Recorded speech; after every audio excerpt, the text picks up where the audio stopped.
जय हिंद दोस्तों, स्वागत है आप सभी का जीएस की पाठशाला में। दोस्तों ये यूपीपीएससी मेंस 2024 और 25 दोनों के लिए ये महत्वपूर्ण सीरीज है। ठीक है, ये बेसिकली जीएस 5 और जीएस 6 इससे जितने भी पीवाईक्यू हैं, ठीक है, पीवाईक्यू के अलावा भी अगर कुछ प्रश्न जो महत्वपूर्ण होंगे उनको भी डिस्कस कर लेंगे। तो प्रश्नों के माध्यम से मैं इसको डिस्कस करा रहा हूँ। बेसिकली इसमें मेरा जो फोकस है वो आपको मॉडल आंसर ना दे करके आपको आपके अंदर आंसर राइटिंग की एक कला को विकसित करना, छोटी छोटी मगर मोटी बातों को बताकर आपको ध्यान दिलाकर आपके नंबर को बढ़ाना। आप लिखना स्टार्ट करेंगे तो आप अपने आप लिखने लगेंगे, लेकिन आपको लिखना शुरू करना पड़ेगा। अंग्रेजी में एक कहावत है, you don't have to be great start but you have to start to be great. यानी कि अगर आप शुरुआत अच्छी, मतलब महान शुरुआत आपकी हो या ना हो वो ज़रूरी नहीं है, लेकिन आपको महान बनने के लिए शुरुआत ज़रूर करनी पड़ेगी। तो ये चीज़ याद रखना कि आपको ये मतलब लिखना पड़ेगा, नहीं लिखेंगे तो दिक्कत हो जाएगी। ठीक है, तो लिखिए इसको। ठीक है, लिखिए, शुरुआत करिए। अगर शुरुआत करेंगे तभी आपको कामयाबी भी मिलेगी। अगर नहीं लिखेंगे तो ये आपकी मर्ज़ी है, चाहे लिखिए आप या ना लिखिए, ये इट्स अप टू यू। ठीक है, ये 5वां प्रश्न है ये। ठीक है, 5 मैंने 4 ऑलरेडी करा दिए हैं। पूरी प्लेलिस्ट बनी हुई है। यहाँ पे आप आई पे क्लिक करेंगे तो आपको वो भी दिख जाएगा यहाँ पे। ठीक है, आई पे क्लिक करेंगे तो यहाँ पे आपको समझ में आ जाएगा। पूरा देख लीजिए, शुरू से देखिएगा, समझ में आएगा। मैंने पूरा सिलेबस भी डिस्कस किया है।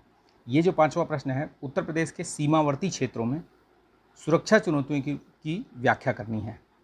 Explain the security challenges in the border areas of Uttar Pradesh. तो ये इंटरनल सिक्योरिटी से रिलेटेड टॉपिक है।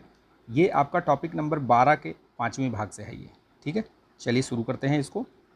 ठीक है, देख लेते हैं फटाफट क्या चीज़ें हैं। तो चलिए देखते हैं प्रश्न को। 5वां प्रश्न है ये, देखते हैं क्या लिखा है यहाँ पे। उत्तर प्रदेश के सीमावर्ती क्षेत्र में सुरक्षा चुनौतियों को ध्यान देना है। अगर आपने इस प्रश्न को लिखा है तो बहुत अच्छी बात है, अगर नहीं लिखा है तो भी अच्छी बात है। आप इसको देखिए और अपने आप से फिर से लिखने का प्रयास कीजिए। लिखेंगे तभी अभ्यास होगा। देखिए इसमें क्या लिखा है। पहले आपको मैंने बताया है कि कोई सा भी प्रश्न आप देखिए, 2-3 चीज़ें आप हमेशा ध्यान रखिए कि प्रश्न को पढ़िए। प्रश्न पढ़ा आपने, कम से कम 30 सेकंड, लगभग 30 सेकंड दीजिए आप उसको। 15 से 20 सेकंड भी देंगे तो भी चलेगा। उसमें सोचिए क्या पूछ रहा है ये। ठीक है, अब ये सीमावर्ती सुरक्षा के बारे में पूछ रहा है। ठीक है, एक ही पार्ट इसमें पूछ रहा है, उसकी व्याख्या करनी है आपको। प्लस इसमें जो है सीमावर्ती आपको क्षेत्र अगर दिखाना है तो आपको इसमें एक मैप भी दिखाना पड़ेगा। ठीक है, एक मैप भी आपको दिखाना पड़ेगा यूपी का।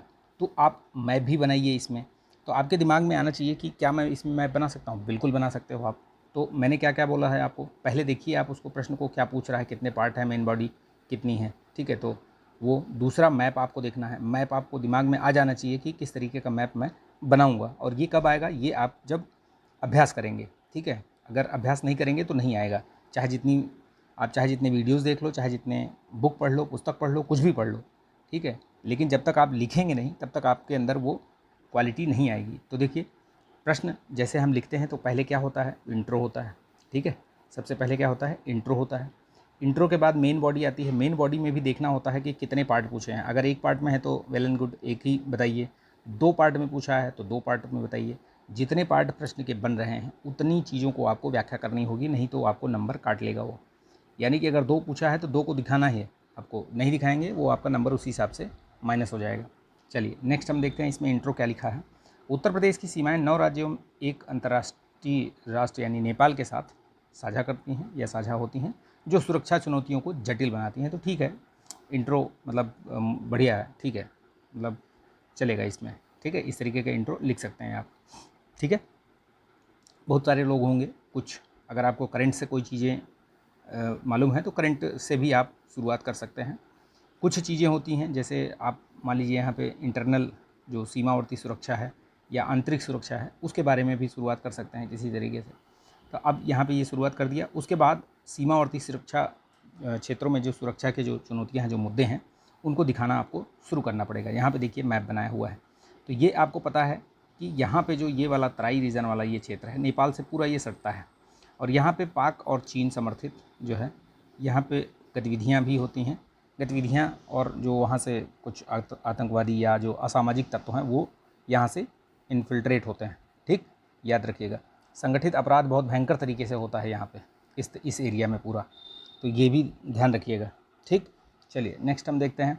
तो एक ये एरिया दिखा दिया हमने, एक इधर ये वाला एरिया है, बेसिकली है तो ये अपना ही भाग इधर, लेकिन इस एरिया में ये पूरा एरिया जो होता है ये आपका पश्चिमी उत्तर प्रदेश है ना, ये वाला एरिया सांप्रदायिक दंगों और जो इस तरीके के अपराध होते हैं, आतंकवादी गतिविधियाँ, ये इधर ज़्यादा देखने को मिलती हैं। अभी ATS जो है देखिएगा, ATS बहुत लोगों को यहाँ से इस एरिया से गिरफ्तार करती है। ठीक है, क्योंकि उनकी जो एक्टिविटी है वो कहीं ना कहीं से ट्रैक हो जाती है, कोई भी गड़बड़ काम करोगे तो पकड़े जाओगे। ये वाला जो क्षेत्र है, ये वाला बुंदेलखंड वाला क्षेत्र, यहाँ पे अलग टाइप की समस्या है। यहाँ पे गरीबी, बेरोज़गारी और इतना विकास भी नहीं है, कृषि भी इतनी मतलब उन्नत नहीं है। तो यहाँ पे क्या है, यहाँ पे आपने चंबल वाला एरिया सुना होगा, तो ये जो है इधर भी बुंदेलखंड में भी वैसे ही कुछ है। तो इधर चोरी डकैती और ये सारी चीज़ें बहुत ज़्यादा होती हैं, लूट मार, है ना, ये गढ़ बना हुआ है एक तरीके से। फिर ये वाला जो क्षेत्र है, ये वाला क्षेत्र, इस वाले क्षेत्र में आपका जो नेबरहुड इफेक्ट है, ठीक है, पड़ोसियों का प्रभाव, पड़ोसी कौन कौन से हैं, ये सोनभद्र जिला है, किन किन राज्यों से ये साझा करता है सीमा, तो ये साझा करता है, एक तरफ आपका बिहार हो गया, एक तरफ झारखंड हो गया, एक तरफ छत्तीसगढ़ और एक तरफ मध्य प्रदेश। तो ये क्या है, नेबरहुड इफेक्ट के चक्कर में यहाँ पे जो ये वाली नक्सल वाली जो गतिविधियाँ हैं, नक्सल गतिविधियाँ ये अधिक होती हैं। अब तो खैर काफ़ी कम हो गया है, ठीक है, कम क्या, लगभग नक्सल जो नक्सलाइज्ड गतिविधियाँ हैं वो लगभग कंट्रोल में आ गई हैं, पहले बहुत होती थी। ठीक है, तो ये याद रखिएगा, इस एरिया में ये है। तो हमने सीमावर्ती क्षेत्र पूछ रहा था, तो ये सारी चीज़ें बता दी। एक चीज़ और इस पर छूटा हुआ है, ये वाला एरिया जो है इसको कवर करना चाहिए था, इसमें नहीं कवर किया गया है। ये वाला जैसे आप अवैध प्रवासी, ठीक है, अवैध प्रवासी आते हैं ना, जैसे आपके क्या रोहिंग्या हो गए, ठीक है, बांग्लादेशी हो गए, ये इधर से होते हुए घुस जाते हैं ये। ठीक है, तो ये भी एक सिक्योरिटी का मुद्दा है, ये भी एक चुनौती है। ठीक है, सुरक्षा। तो इस तरीके से मैप जरूर बनाना है। मैप जहाँ पे ये वाला इस तरीके का प्रश्न है वहाँ पे तो बनाना ही है। नॉर्मल प्रश्नों में भी मैप आपको डालना होता है। मैप डालने से एक आपका एक आइडिया क्लियर हो जाता है। और मैप भी पूरे उसमें नहीं बनाना है, बस जैसे ये छोटा सा बनाया है ना मैप, ऐसे करके इसी तरीके से मैप बनाया जाता है। ठीक है, बहुत बड़ा मैप नहीं। अब वही चीज़ जो मैंने अभी आपको बताया है, वही चीज़ मैंने यहाँ पर सारी दिखा दी है। ठीक है, क्या क्या चीज़ें हैं यहाँ पर। ठीक है, बहुत ज़्यादा मतलब डिटेल में नहीं जाएंगे, तो ये सारी चीज़ें मैंने दिखा दी हैं। पूर्वी क्षेत्र में मैंने यहाँ दिखाया भी था ये, ठीक है, लेकिन वहाँ पे नहीं दिखाया हुआ है तो उसको दिखा दिया इसमें। ठीक, ये सारी चीज़ें हैं दक्षिण पूर्वी, और ये सारी जितने भी जो आपके सीमावर्ती इलाके हैं वो सब में ये सारी चीज़ें कवर हो जा रही हैं। ठीक है, अब आती है बात कि भाई चुनौतियाँ तो हैं, मुद्दे तो हैं, लेकिन इसके लिए कुछ क्या सरकार कुछ कर भी रही है। तो आपको ये चीज़ें पता होनी चाहिए कि उत्तर प्रदेश जो है वो इंटरनल सिक्योरिटी के मामले में बहुत सारी चीज़ें कर रही है, और बहुत मतलब एक तरीके से कह सकते हैं कि हालांकि अपराध ज़्यादा हैं लेकिन सुधार भी बहुत तेज़ी के साथ हुआ है। अभी आपने देखा होगा कि सुधार बहुत तेज़ी से हुआ है। ठीक है, लॉ एंड ऑर्डर को थोड़ा सा मेंटेन किया गया है। पहले बहुत गड़बड़ व्यवस्था थी, अभी ठीक हो रहा है, थोड़ा धीरे धीरे समय लगता है सही होने में, तो ये चीज़ें हो रही हैं धीरे धीरे। उत्तर प्रदेश जैसे विशाल राज्य में सीमावर्ती जो चुनौतियाँ हैं वो बहुत ही विविधतापूर्ण हैं, परंतु सरकार की अपराध के प्रति जीरो टॉलरेंस की जो नीति के चलते उत्तर प्रदेश में सुरक्षा व्यवस्था चाक चौबंद है। यानी कि आप देखिए यहाँ पे बहुत कम ऐसे अप्रिय घटनाएं देखने को मिलती हैं।